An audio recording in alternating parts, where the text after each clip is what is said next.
Responding to the critical challenge of our times, namely fragmented and polarized discourse, the New Enlightenment Project provides education on the enduring qualities of reason and compassion which define humanism.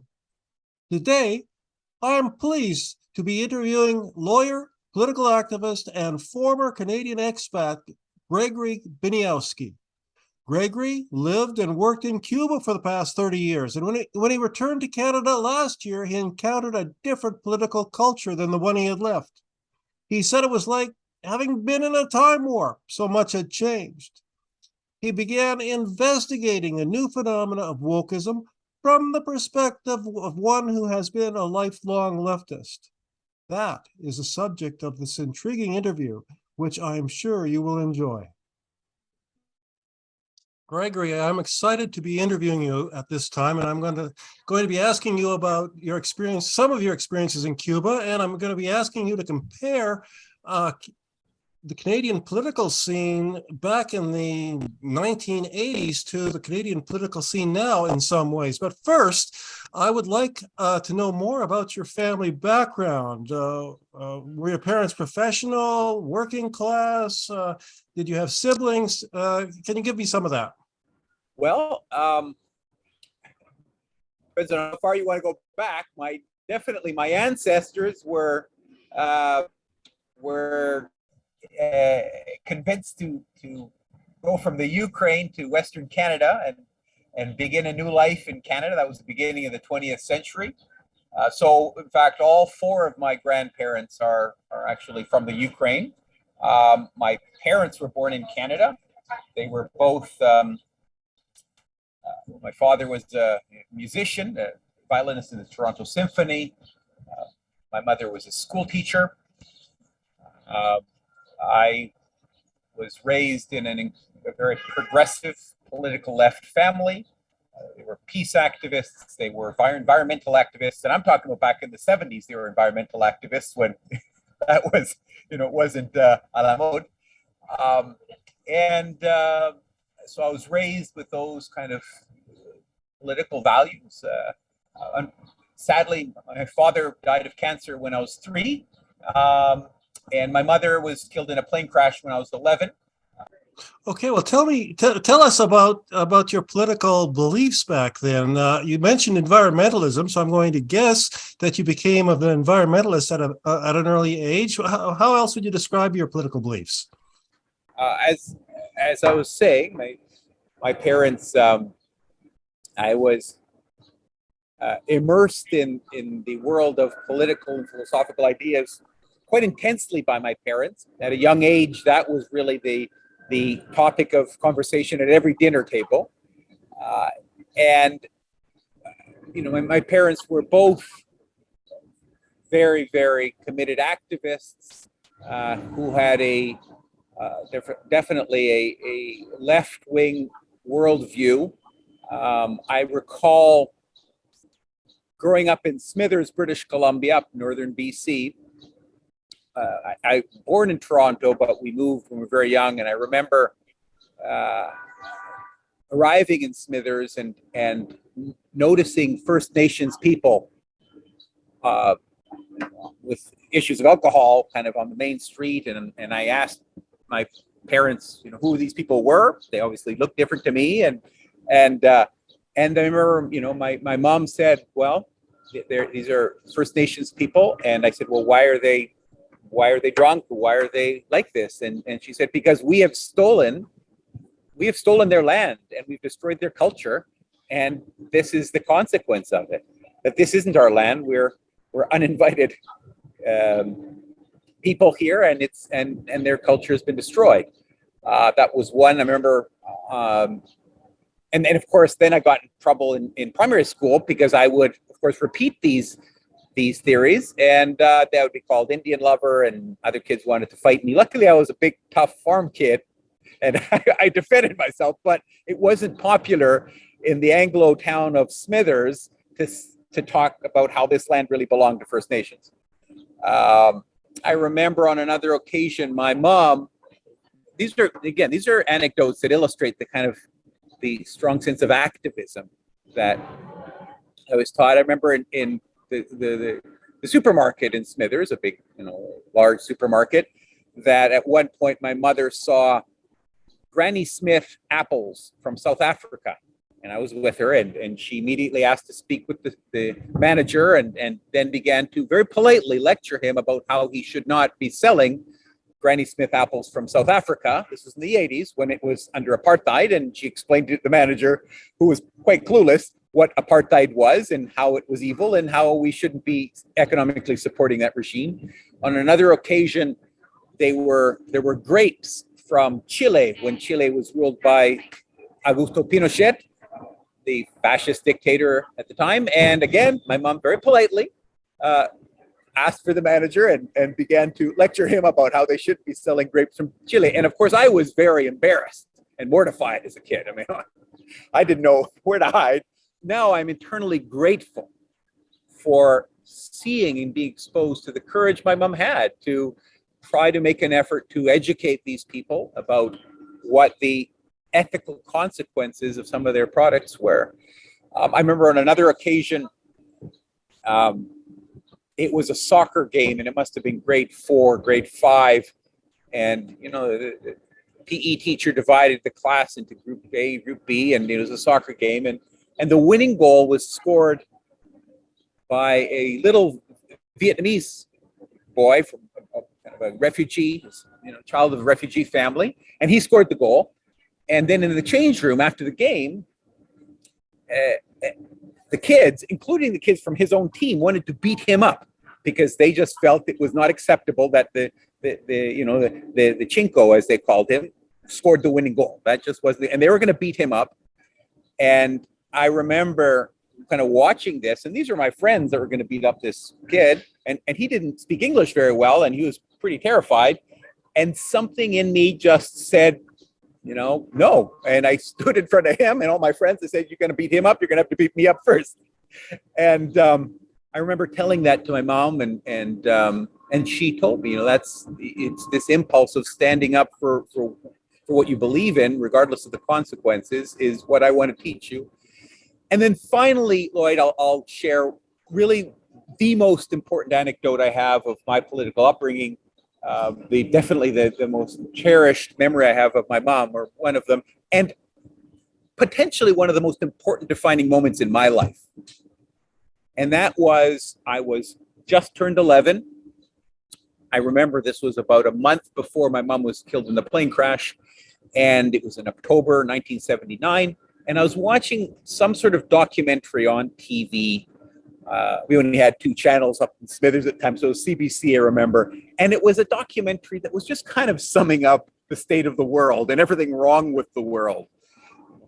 Poverty, homelessness, meaningless wars, everything, all the injustices of the world. And I remember watching this documentary and being very upset and being very alarmed and confused. And I called my mom over. I said, "Mom, what is this the world?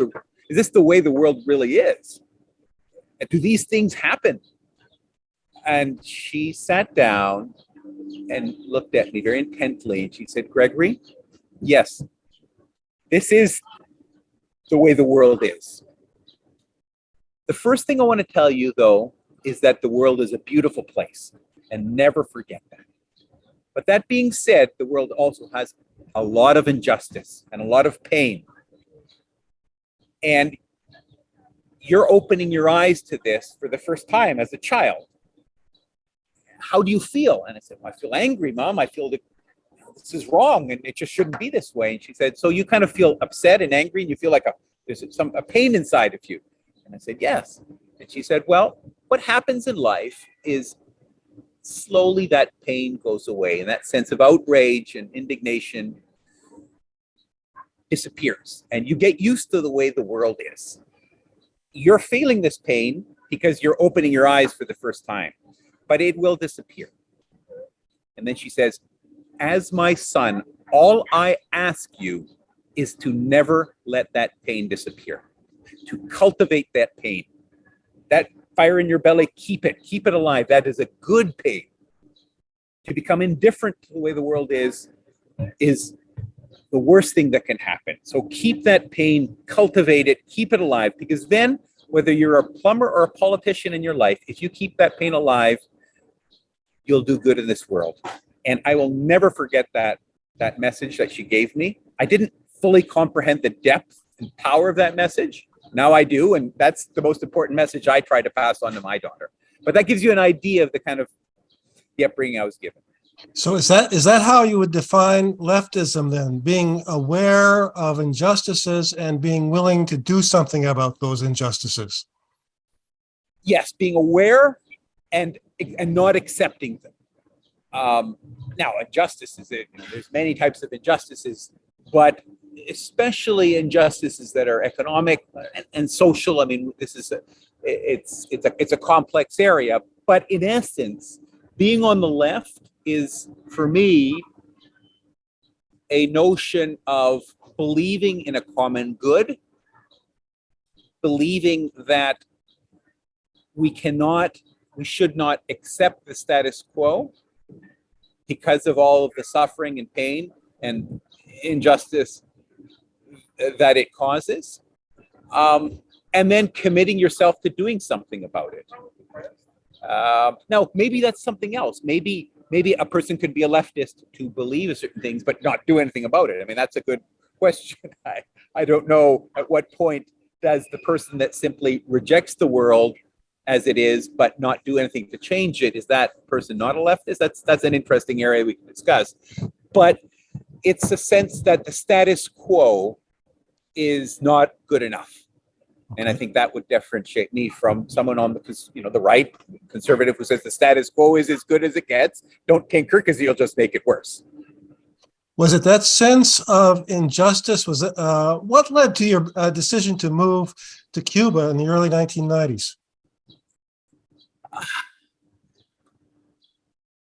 Partly it was curiosity. So obviously, before I went to Cuba, I was, based on what I had learned in my undergraduate studies in political science and the books I had read, and of course what my parents had taught me, I learned about Cuba, and I had a certain degree of admiration for what the Cuban Revolution tried to do in terms of bringing basic social and economic justice to the Cuban people, to take Cuba out from underneath the yoke of the United States hegemony. But what really motivated me to go to Cuba was this doubt in my mind that, it's an epistemological question. Am I right about Cuba? Because so many of my friends on the right was, oh, Gregory, your heart's in the right place. You're a well-meaning idealist, but your head's up in the clouds. And Cuba isn't anything that you think it is. And if you only went to Cuba, you'd discover it is a brutal, Stalinist, totalitarian dictatorship with nice beaches and palm trees. And so there was that doubt that maybe I am wrong about Cuba. It is so easy to have these romantic left ideas from the comfort of academia, the ivory tower, and books. And so I realized the only way I could really make my mind up about Cuba was to go there. And it was through this unique opportunity at Carleton University in Ottawa. I just finished my undergrad in political science, and a professor who knew of my interest in Latin America knew that I was fluent in Spanish, because when I was in high school, I took a year off and lived in Dominican Republic. So I was 100% fluent in Spanish. So, hey, Gregory, our university has just signed this kind of open-ended agreement with University of Havana. You speak Spanish. You're interested in Latin America. Do you want to be the guinea pig? So that's how I accepted the opportunity to go and live in Cuba. And when I went, I told my family in Canada I didn't want any care packages. No, as far as I was going to go native. I really wanted to immerse myself into Cuban reality to kind of put this doubt to the test. And, was I just some naive idealist with his head up in the clouds, or did Cuba really merit some of the admiration that I felt for it? So you spent a quarter of a century checking out your doubt, and in the meantime, picking up a law degree at the University of Havana, and you became a restaurateur, and I'm not sure what else you did. What did you learn? First of all, what impressed you about Cuba? Yeah. And by the way, my law degree is from Canada, from UBC. I did study law at University of Havana, but my law degree as a lawyer is a Canadian lawyer. So just thank you for clarifying. Yeah, yeah. What did I learn? Well, the first thing I need to state is that, and this might go back to the whole notion of leftism. I mean, my affinity and sympathy, and I say critical sympathy because I have a lot of criticisms and dissatisfactions about Cuba, but it's not based on some reading of Karl Marx and some sort of dogma or ideology. It's more, did that social experiment deliver on its attempt and its promise of bringing basic economic justice and social justice to the underclass that existed before the revolution? And I learned from many conversations with Cubans and my own observation and the fact that I had lived in other countries in Latin America. So I wasn't comparing Cuba to Canada or the United States or Europe. I was comparing Cuba to the Dominican Republic, where I had lived, and to Mexico, where I had spent time, and El Salvador, and of course all of my studies in Latin America. When I compared what I saw in Cuba to what I had seen in other Latin American countries, I saw a country that took the poorest of the poor, and the state brought them up to a certain level, a certain social safety net through which they weren't allowed to fall. And for me, that was significant. And let me say it again, it wasn't, my evaluation of Cuba wasn't that it had successfully implemented Marxist-Leninism. In fact, I have a lot of issues with Marxist-Leninism, but more of, did this country, this social experiment, achieve tangible and positive results for its population? And I was able to observe that it had. That was the, and especially, I mean, it comes down to, John Rawls' theory of justice, where you do the thought experiment and you imagine what kind of society would you envision where you wouldn't have any control over where you ended up in that society. Well, obviously, on a rational basis, you would want to make sure you wouldn't care about how rich people are in that society. You'd care how poor are the poorest in that society, right? And on that sense, if you're going to be a poor person in Latin America, you'd want to be a poor person in Cuba before you would in Mexico or Brazil or Colombia. And so that was part of the lens through which I evaluated Cuba. What disappointed you about Cuba? Were there problems that you saw with the revolution or the way it was implemented? Sure. It was and is still a revolution that was established and that's been maintained within a fortress mentality. From the very beginning, the United States set siege to Cuba. And the United States, the most powerful country in the world, only 90 miles away, set its goal to overthrow that revolution. And the response from Cuba was to create this fortress mentality. And what that's meant is political rigidity, this paranoia that any criticism is counter-revolutionary. And instead of a flourishing of ideas in Cuba, what they've had to do, again, as a survival mechanism, as a defensive mechanism, is create an authoritarian state. And I don't celebrate that. I think countries, when they feel threatened, and revolutions when they feel threatened, that's their default position. But it's been to the detriment of the revolution because there's been so much of a focus on consolidating and preserving the revolution as opposed to allowing it to grow and evolve. And it has had difficulty accepting heterodox ideas because those ideas can be considered either counter-revolutionary, or even if they're not considered counter-revolutionary, they might be considered as creating vulnerabilities that the revolution doesn't have the luxury to entertain. And so that is my greatest disappointment. It is politically a closed system. And I've heard Cuban revolutionaries tell me that, they lament that fact. I remember a friend of mine, he said, I wanted I wanted to be a teacher, but I was very smart, and the government and the revolution asked me to be part of the security apparatus because they needed, the revolution was under threat and they needed the best and the brightest to be part of the security apparatus. So is that what he wanted to do? No, but that his, you know, he did what the revolution asked him to do. And he said, just imagine if I could take on all that intelligence and passion and dedicate it to teaching as opposed to defending the revolution. So, you know, that authoritarianism is something that I think is a natural result of the conditions Cuba was placed in, but is definitely very unfortunate. And I think a lot of ideas and potential of growth and evolution of the system have been stifled because of that closed system. So you returned from Cuba last year. Was that was because of economic reasons?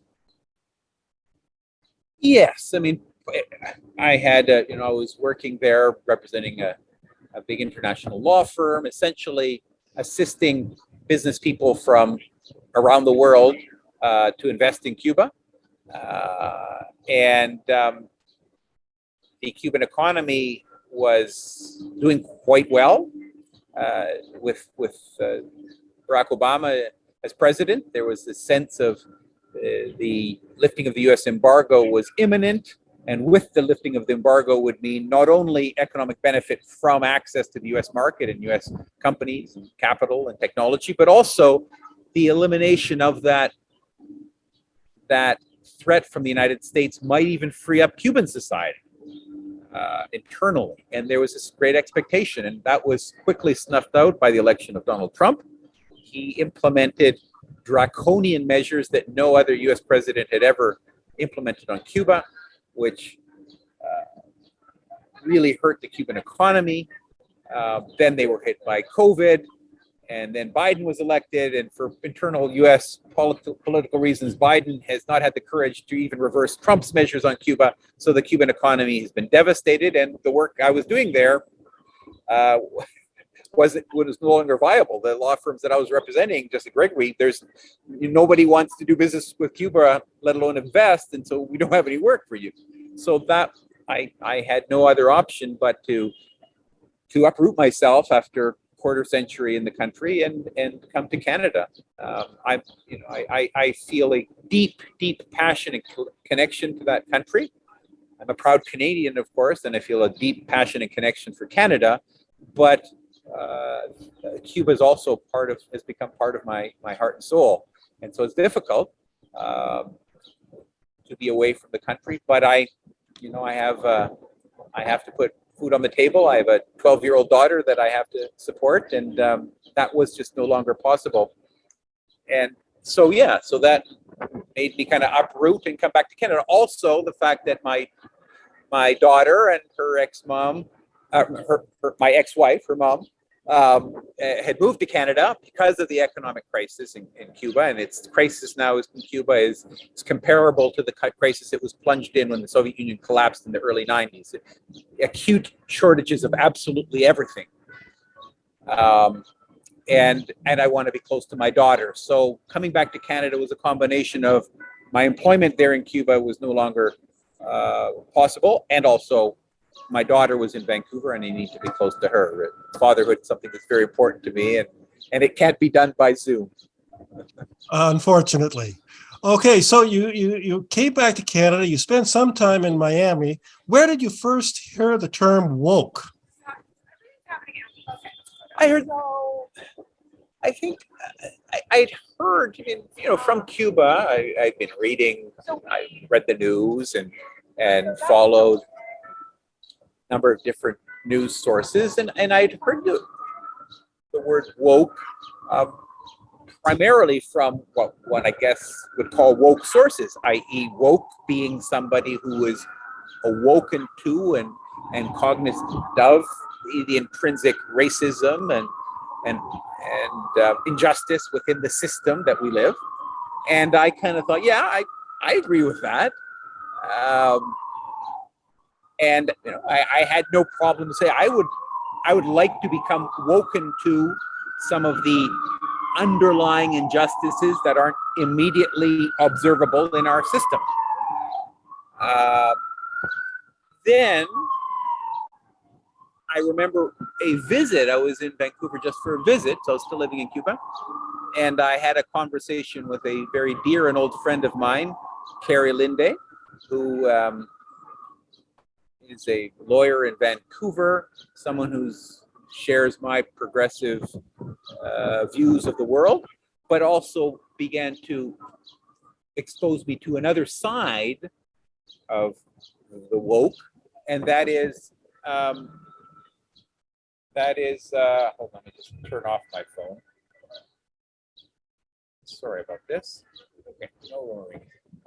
And that is the degree to which the woke is closing debate and is refusing to engage views that don't fit within its paradigm and canceling people. And that's where I began to get concerned. I'm very, very keen to be aware of systematic injustice. I definitely believe that systematic injustice exists, but I am not keen about a strategy that abandons debate and abandons a clash of ideas.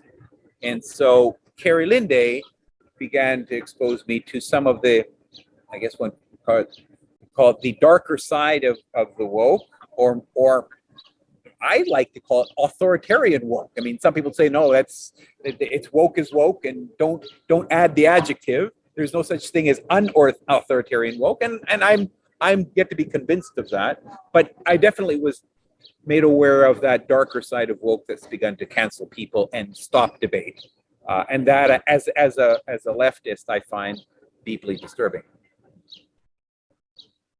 Okay, I am going to share screen here. The cartoon I wanted to share with you is from 1919, Gregory. It shows a fat capitalist riding a white worker, pointing to a black worker saying, quote, "Don't shake hands with that nigger. You're a white man," or no, "We're white men." And then meanwhile, there's another capitalist riding a black worker, and the cartoon caption says, "Don't go near that poor white trash. He called you nigger." The left has had a long history dealing with things like this, hasn't it? This is social injustice. This is racism. And this cartoon dates back over 100 years. And leftists and humanists have been dealing with racism and fighting racism for hundreds of years. The racism that you observed that the woke are aware of, is there any differences between that racism and the racism depicted in this cartoon? Well, I guess the immediate similarity that I can see is this notion that people shouldn't be communicating with each other and should ostracize each other.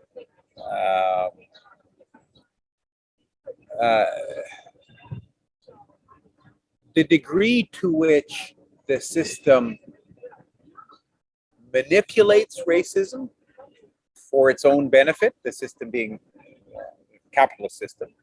And by the way, I should caveat this all by saying I do believe in the market economy. So notwithstanding my quarter century in Cuba, I do believe in a market economy. I'm a social democrat. I'm a democratic socialist, but I do not believe in the complete elimination of market forces and private enterprise. Just so that's clear. To what degree does racism and the perpetuation of racism favor a capitalist society?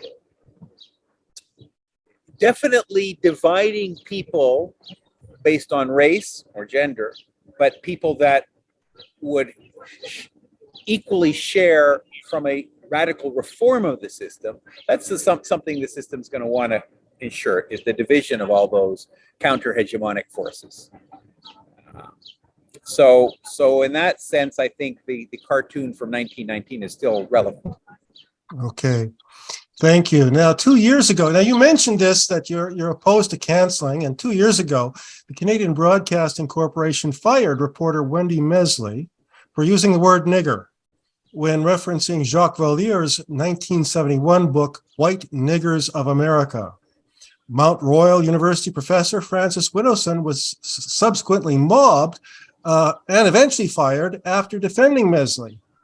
Another reporter, Trish Wood, said that when she joined the CBC in 2011, she was the most left-wing person on her editorial team. But when she quit in 2021, she was being called alt-right, although she claims her views had not changed. CBC reporter Marianne Kloak, this is just a couple of months ago, resigned with a similar story of censorship involving medical research. She noted that at one time the CBC investigated the claims of the medical establishment. Now, it sounds like I'm picking on the CBC a little bit here, and partly that's because the CBC has been historically identified with being on the left. Do the changes that have happened to the CBC reporting portend a different or changing definition of what it means to be on the left? If so, what? Well, yeah, I would resist saying that those people that want to, within any institution or individually, that want to cancel someone because they've used a racist epithet is the left. I mean, it's maybe they are inspired by certain left values in the sense of wanting to change society and making it better. But the act of canceling and the act of censorship can exist within the left, but is not intrinsically left, just as it's not intrinsically right. So I don't think we should fall into this mistake of equating the woke with the left. It's probably hard to find someone who's on the right and is woke, that being granted, but I think it's an error, and it's very convenient for people on the right and conservatives to kind of begin to equate, oh yeah, those left-wingers. No, the woke, and then again, because I haven't been convinced that the woke, maybe with not the capital W, but small w woke, is necessarily bad. We need to be awoken to, we need to see some of the systemic problems that are not easily identifiable. And if that's being awoken to, then I like that word woke. Now, capital W woke, that's different. But I would resist this effort by many to equate the woke and the left. Okay, I'm still very firm in my views as a leftist, but I'm also do not agree with capital W woke's tendency to cancel and to censor. So are you saying the capital W woke are giving the left a bad name now? Yes, in my mind, for sure. In my mind, for sure. I mean, okay. we should always open up to the clash of ideas. And the left becomes weak if we silence other voices. We forget how to defend our own perspectives, and all this dialogue needs to be based on logic and reason. Definitely not emotions, although emotions might motivate our sense of indignation. Our indignation, in essence, should be based on an objective and rational analysis of reality. Now, when I interviewed Frances Widdowson last month, I learned that she does not consider herself to be a Marxist, but she does define herself as a dialectical materialist. Where do you situate yourself with respect to terms Marxism and dialectical materialism? A long time ago, I mean, I had to definitely read a lot of Marx back in university. And I definitely identified with part of its analysis of class exploitation, this notion of a dictatorship of a proletariat and all those things. I don't think they're easily applicable to modern era. I've long since kind of abandoned this notion of a scientific application of understanding history and how society functions. Does economic power make a difference? Of course it does. But to try to apply Marxism as some sort of science to human affairs, I kind of decided a long time ago, I think human affairs are too messy and not scientific enough to be run by some sort of scientific theory. So can a person be a dialectical materialist and not a Marxist? Well, I guess in the sense of believing in the dialectical materialism that Marx used, but then not necessarily buying into the prescriptions that he derived from his analysis, which he made a long time ago in a very different world. But do economics determine power in our society? Well, of course. Of course. It's almost impossible to deny that. Now, I'm going to ask you, go on a bit of a different track here. Are you familiar with the biologist Colin Wright? Colin Wright? No, I'm not. Okay, he gave up an academic career because, in his words, quote, "I was tired of researching science in a subculture where gatekeepers demanded that I repudiate basic scientific facts about human beings." Now, he was referencing in particular the denial that there are two sexes. So he set up a business as a Substack writer, and he supplemented his income through Etsy, where he marketed mugs basically, and PayPal. And the theme of his Substack was Reality's Last Stand. Both Etsy and PayPal canceled his accounts without explanation. It appears from his examples that not only are people canceled from academic careers if they challenge what has come to be orthodox thinking, but they're not allowed to pursue private careers either. Did this sort of cancellation of people's careers for opposing official orthodoxy, you said Cuba had become authoritarian. Did this kind of cancellation happen to people in Cuba? For sure. I mean, if you were an academic or somebody that publicly voiced criticisms of the system, unfortunately in Cuba, you would be canceled. You would be marginalized. You wouldn't be killed and tortured and disappeared, but your status within academia or within the system would become much more tenuous. So that kind of marginalization of heterodox views definitely existed in Cuba, or exists in Cuba, although things have changed and improved. Cuba is a much more open society in terms of engaging ideas than it was when I first was there 30 years ago.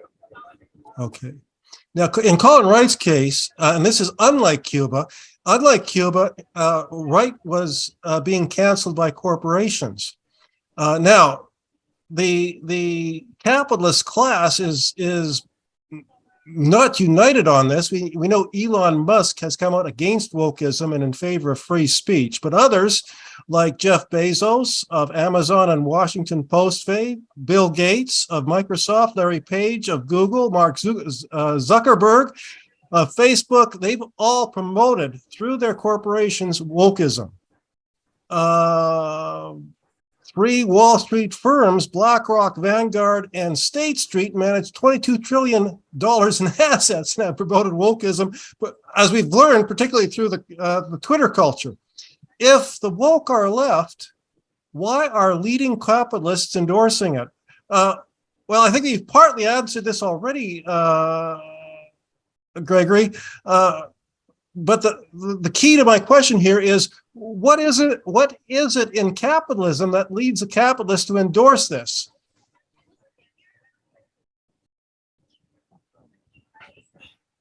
I'm going on a limb here because I haven't seriously researched this in an academic way, but I also think that we never should underestimate the power of a committed and passionate minority. and the way that they can influence discourse in society. Obviously, people that, and I continue to insist on using the term authoritarian woke. Some people will say that's not the right term. It's just woke, full stop. But those people that want to cancel and those people that want to censor heterodox ideas, I think that they have a power to mobilize others. They have a power to intimidate others, and corporations are endorsing, or at least obeying, some of the authoritarian woke's dictates and demands because they're afraid of being punished in the market. I don't think Jeff Bezos or Zuckerberg or any of these people actually believe in the notion of canceling, but they're going to do what they have to do to protect the interests of their companies. And if the authoritarian woke, because of their passion and their mobilization, can affect their companies, then they're going to do what the authoritarian woke ask. It's similar in going back to Cuba. I mean, the hardline Cuban American community, the ones that want to maintain the U.S. embargo and make it harder on the Cubans and create suffering in the island, might be a minority of the Cuban Americans in the United States, in Miami, but they are passionate and they have a large voice and they influence politicians. So again, it's dissimilar examples, but they show one thing: a small, highly motivated, passionate, and well-organized minority can have a large influence on society, and in this case, on the market and large corporations. Now, you've used the term authoritarian.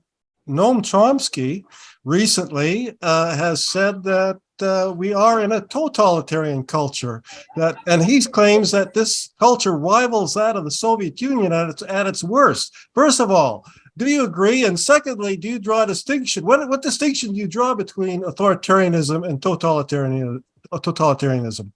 Yeah, well, totalitarianism, we'd have to go back to Hannah Arendt's book, and that is a complete or almost complete and utter control of everything that goes on in society. It's a society similar to George Orwell's 1984. Potentially, it's a society similar to Stalinist Russia or Cambodia under Pol Pot, where the state comes close to controlling every aspect of society. Definitely Cuba is not totalitarian. I don't think post-Stalinist Soviet Union was totalitarian. So they were authoritarian. It's where the state tries to and wants to, but either because it's unable to or because it's also recognizes that certain areas of freedom are not a direct threat to it, allow a certain degree of divergent thinking and acting.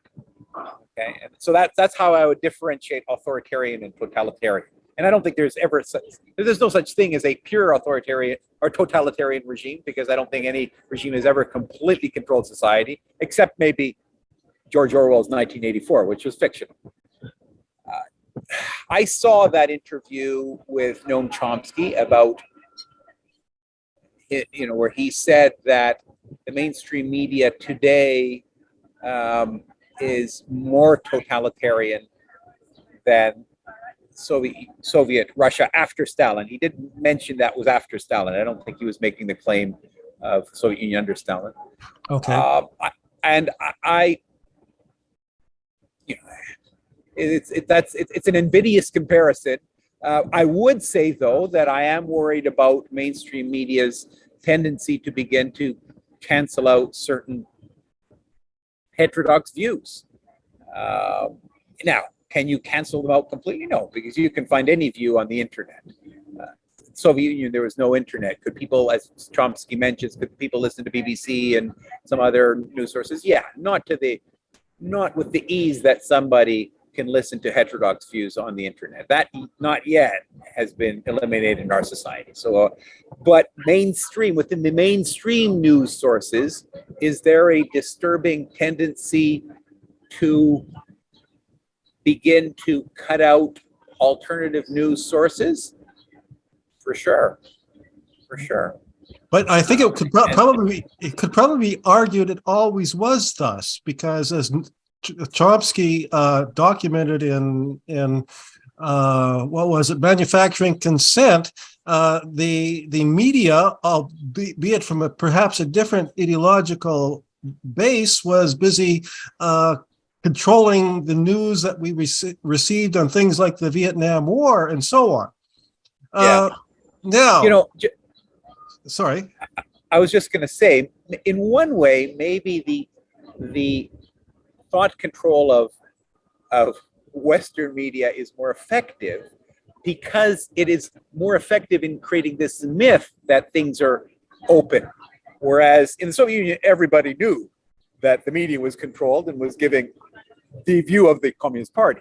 And so there was this notion that there was another side out there, whereas potentially Noam Chomsky is saying, and maybe partly right, that our media is so effective in convincing us that it's an open media that we don't imagine that there's something beyond the mainstream media, except for kooks on the internet. And so we don't even look there. The Soviets knew where to look.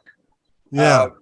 And in Cuba, the same thing. You know, they kind of say, if you want the truth, read Granma, the Cuban main newspaper, and then read the Miami Herald, and you'll figure things out. They knew that there was other sources, whereas I think a lot of people in North America kind of say, hey, we have an open press, and I can read the New York Times, and I will get all the views that exist.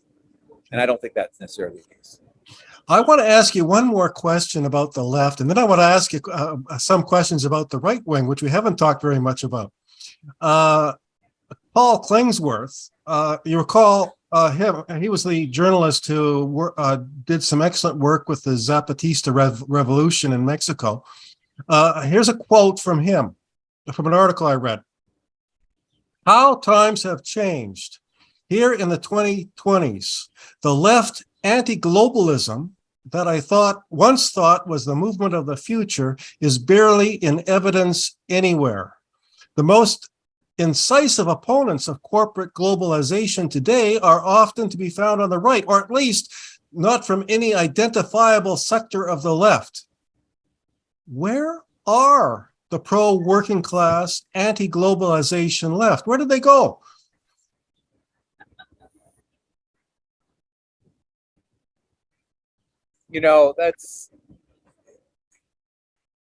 That's a key question, because when you look at cases in Europe where parties of the left have come to power, the NDP has never yet been elected federally in Canada, although we've had power provincially.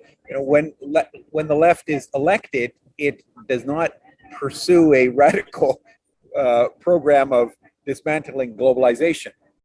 I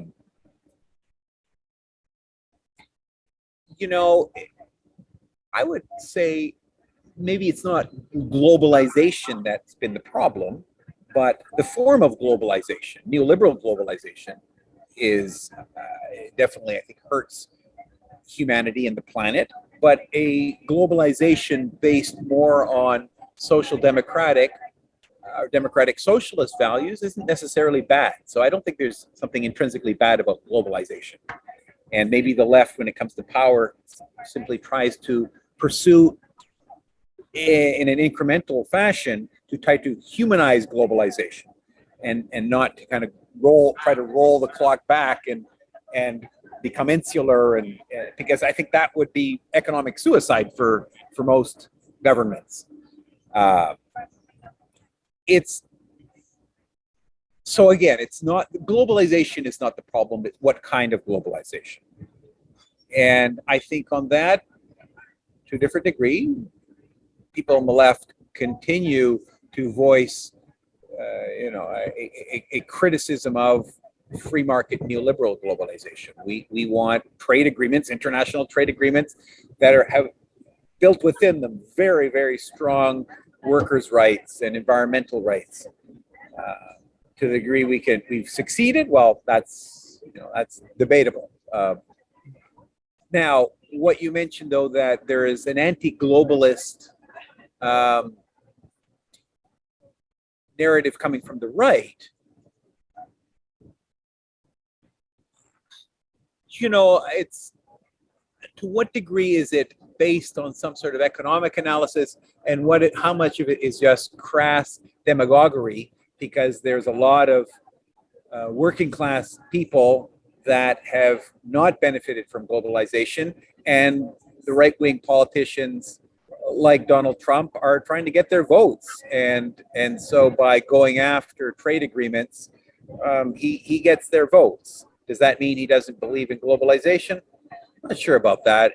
Definitely not in globalization in any sense of, an economic sense. I think it's more of a crass political calculation that there's votes to be gotten by angry working class people, and he's gone after those votes.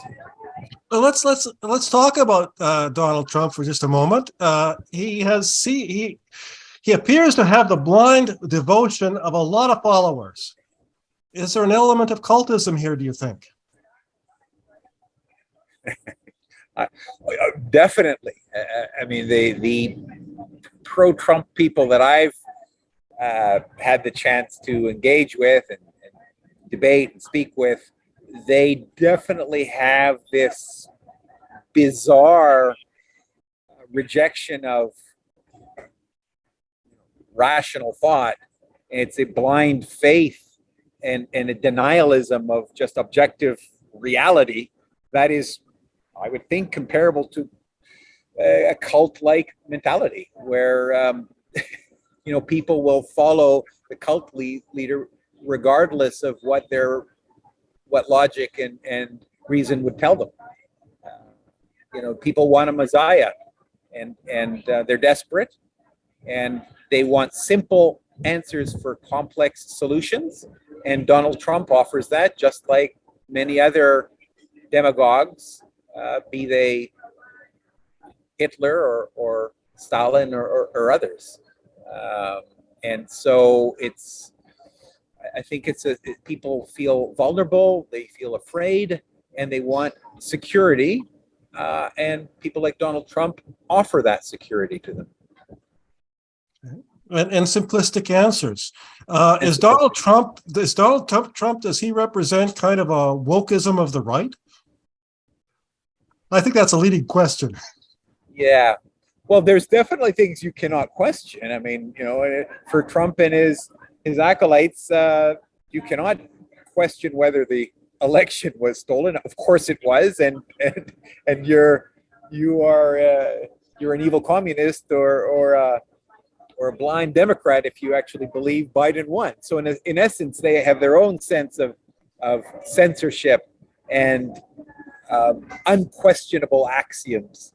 Yes. So yes. Okay, now you also mentioned the Nazis, and they're interesting because, of course, as you know, they defined themselves as socialist because they supported a collectivity. Mind you, they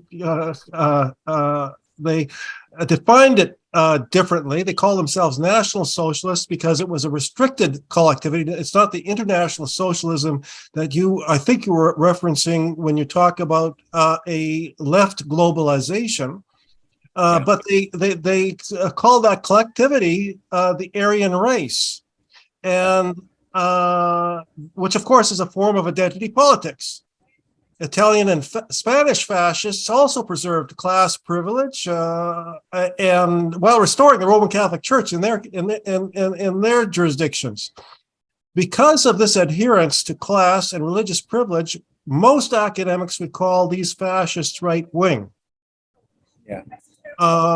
Where do you place fascism on the political spectrum?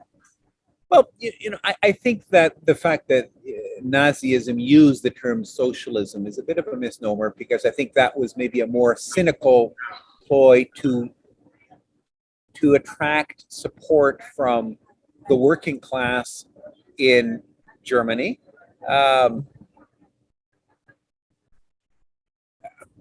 And because if you look at their program, they were not interested in radical redistribution of wealth in Germany. They, the corporate class was definitely the ones that they got their support from. And I don't think, and I'm not an expert in Nazism and fascism in Germany or other places, but I don't think any of them ever promoted radical redistribution of wealth through high taxation. Now, use the term socialism to get some of the working class on your side. That's what they did, but it was more demagoguery. I think they wanted to preserve the class system and the haves and have-nots. They didn't want to rock that boat or change things. Maybe I'm wrong, but the fact that the corporate elite and the upper class in Germany definitely had no problem supporting Hitler is evidence of that. I mean, if he really did sincerely want to redistribute wealth in a more equitable basis, that class would have not supported him to the degree that he did. So the fascism of Germany, of Spain, and of Italy were all based on this sense of maintaining the status quo, maintaining the hierarchy of society based on class, based on the elites, based on the church, and not really trying to radically change those power structures would, in my mind, put them on the right, would put them on the side of forces that wanted to resist change. Now, some people would say that they would place them on the extreme right, but most people who put themselves on the right or who describe themselves as conservatives or right wingers, they're not fascist. They're not totalitarian. They're not about prohibiting free speech. Many value a heterodox conversation. Libertarians. Yeah. Now, I have interviewed Paul Nathanson, whom I know you've dialogued with, for this series of podcasts, and others. Barbara Kay comes to mind. Have written about the need to preserve free speech and heterodox views and discussions and that kind of thing. Is it possible for humanists and the non-authoritarian left to unite with such conservatives to defend enlightenment? And if so, what barriers are there to forming such a coalition? Well, I definitely believe there's potential to do that, for sure. I mean, my closest friend is a conservative, and we have wonderful conversations because they're open-ended, and we try to compare each other's understanding of the world on a basis of reason. And I usually come out of those debates with him having learned something, and I'd like to think he's also learned something too. In a way, there's two types of people, and I don't know how they kind of fit within this. There's some people that want the status quo because it's just good for them. Others actually believe the status quo is what's best for humanity. And there's a difference between those types of people. The former, I cannot respect. Someone that says, I like the status quo because it just fills my pockets. I could care less about the person living under the bridge or the planet or whatever. Then there's that type of conservative or that type of believer in the status quo, defender of the status quo, I do not respect. I think that there's a certain degree of immorality if a person does not care about other human beings, let alone the planet and future generations. The other type of conservative who sincerely believes that tinkering with the status quo makes things worse. The status quo is as good as it gets, as Margaret Thatcher famously said, Tina, there is no alternative. I disagree with them, but I do respect them if they really truly believe that the status quo is as good as it gets for humanity, and trying to change it, which is what the left wants to do, just makes things worse. And with those people, I would, as long as they believe in open debate, of course, we need to create alliances to confront those that want to close down debate. Mhm. Where should the left go from here?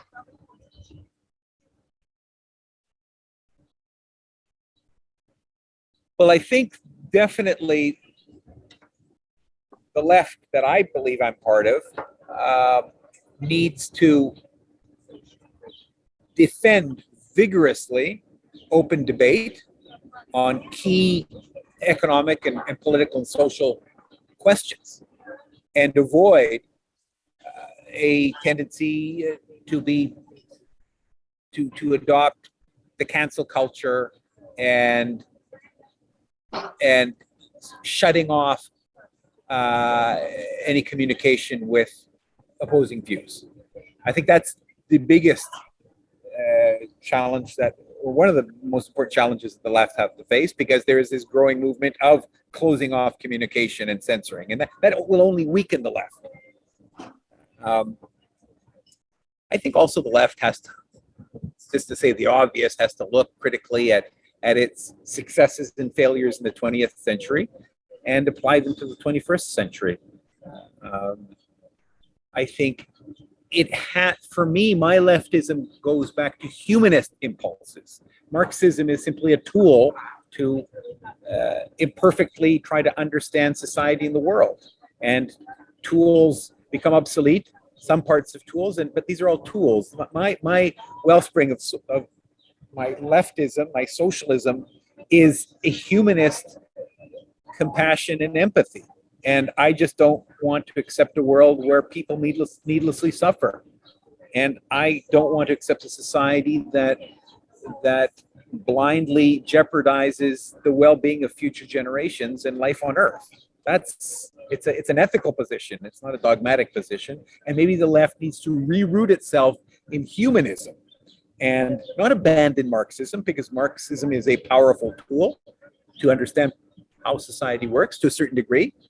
Maybe it's been superannuated, it can be modernized, but it is a tool that should not be abandoned, but it shouldn't be the wellspring of our passion. Our passion should be humanism. Okay, on that note, I want to thank you. That's an uplifting message, and I've appreciated this interview. Is there anything you'd like to add?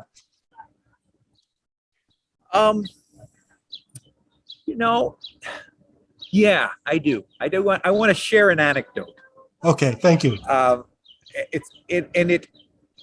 For me, it came at an important time in my life as a leftist, as someone who passionately believes in the need to change the world and make it better. But one of the things that I think haunts a lot of the people on the left is, okay, we might want to make the world a better place, but can we? Can the world be made a better place?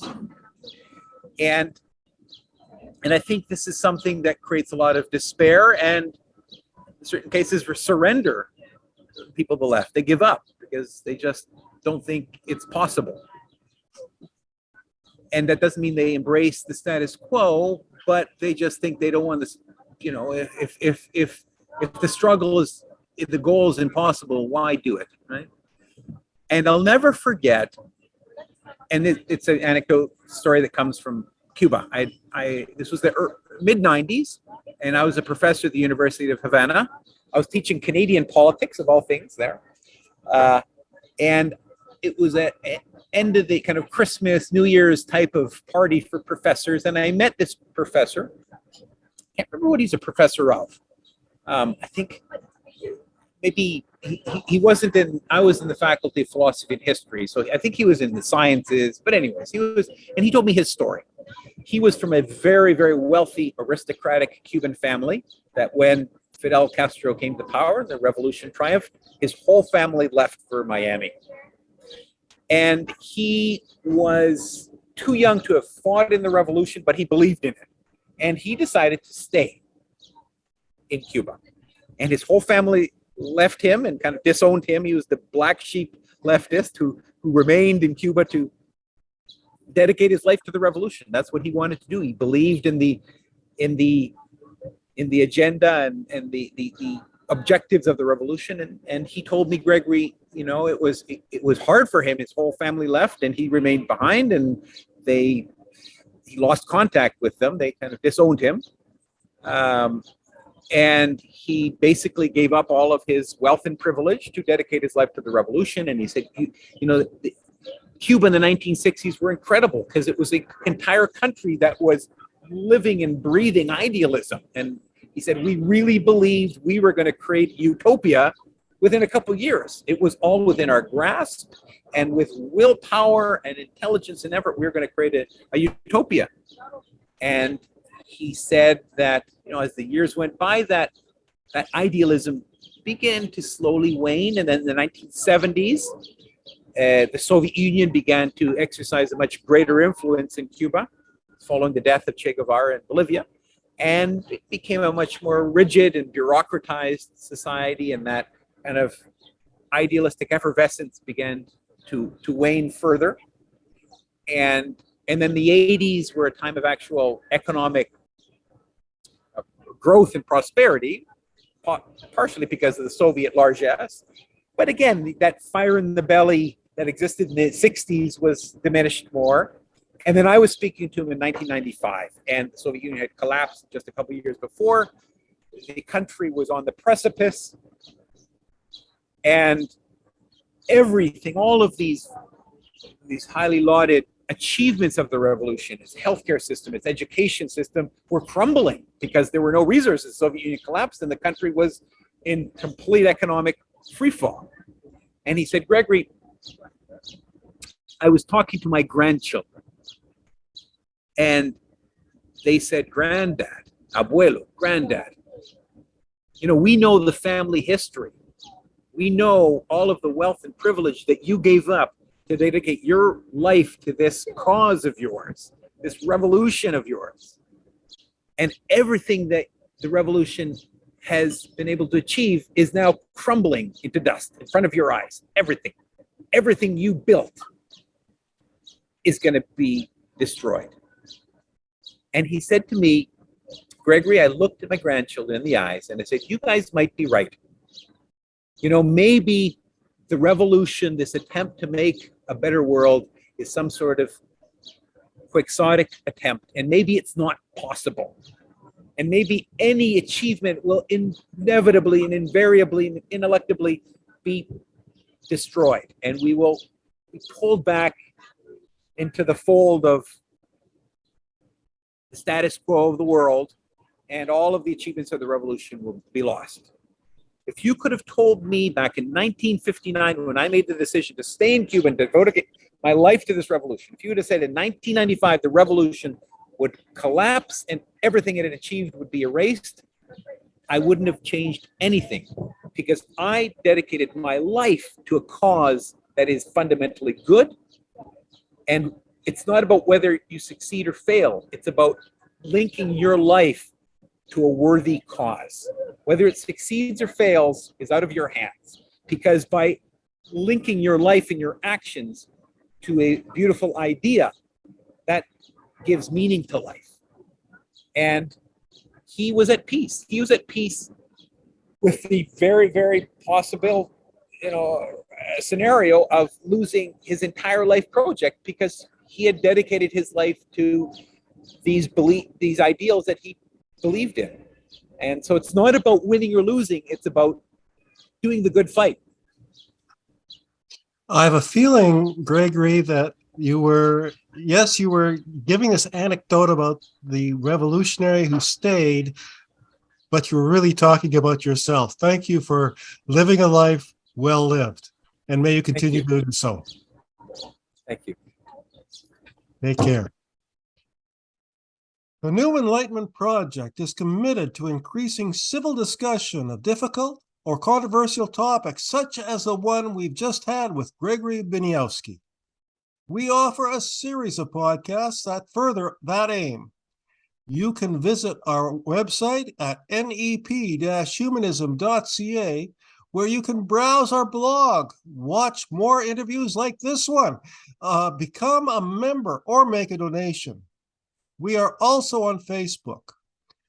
You can subscribe to our podcasts and webinars at YouTube at nep-Humanism. Thank you and have a good day.